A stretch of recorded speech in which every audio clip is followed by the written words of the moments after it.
Hi guys, good afternoon at eto na gagawa naman tayo ng merienda. At ang gagawin natin merienda for today ay pichi-pichi. Tamang-tama kahapon, dumating kasi suki namin ng gulay at meron nga siyang daladalang kamoteng kahoy. So, binenta niya na sa amin ng 100 pesos lang for almost 2 kilos. So, yun na nga, nag-share kami nung kaibigan ko dito, kaya lang mas malaki pa rin yung binayad niya kasi binayad niya 70 pesos, sa akin 30 lang. So, anyway, sabi niya, basta lutuin ko daw. So, yun nga, naisip ko, bakit hindi nga ba gawin kong pichi-pichi? Ito, umpisahan ko na, kailangan lang dito talaga guys, medyo matyaga ka. Kasi medyo matagal kayod nitong kasaba, no? So, lalo na kung maliit yung yung kayudan mo. So, actually, nanghiram pa nga ako nitong cheese grater dun sa kaibigan ko kasi medyo malaki-laki na to. Kasi pag maliit yung ginamit ko, kailan pa ako matatapos? Baka bukas pa. So, kaya yan, medyo tsatsagaan mo lang talaga, no? At syempre, ingat-ingat ka kasi masakit pag nakadkad dun sa daliri mo, no? Syempre, wag natin isasama yung pinakagitna kasi ito yung tinatawag na kahoy. Mukha lang ang dali-dali guys kasi naka-time-lapse tayo para mas mabilis, no? Saan nga ba nag-origin ang pichi-pichi? Ang pagkakaalam ko kasi guys, nag-origin ang pichi-pichi sa Quezon Province, no? So, doon siya nagmula, no? Yun ang sabi nila. So, eto na. After kong makayod lahat, syempre, sasalin na natin dito sa mixing bowl. And then, nilagyan ko ng 2 and 1/2 cup of sugar, then 1/2 teaspoon of salt para balanse yung lasa, no?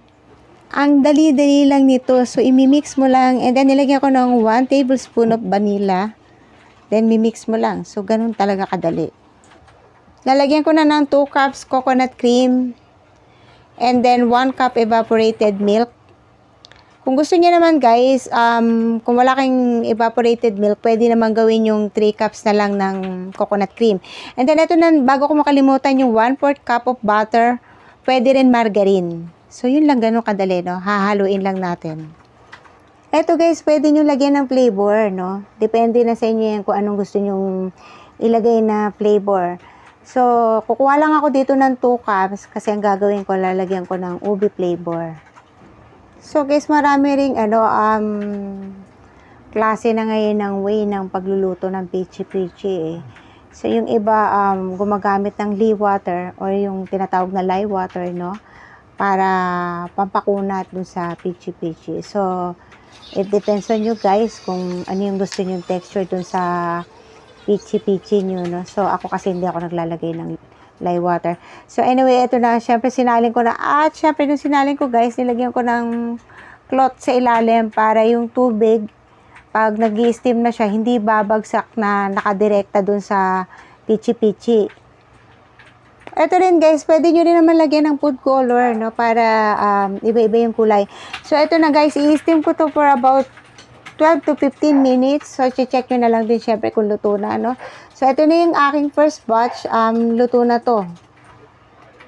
So, guys, hindi ko na ganong pinalamig. Medyo mainit-init pa nga to kasi madali naman tanggalin sa molder kasi naglagay nga tayo kanina ng butter. So, hindi naman mahirap tanggalin sa molder.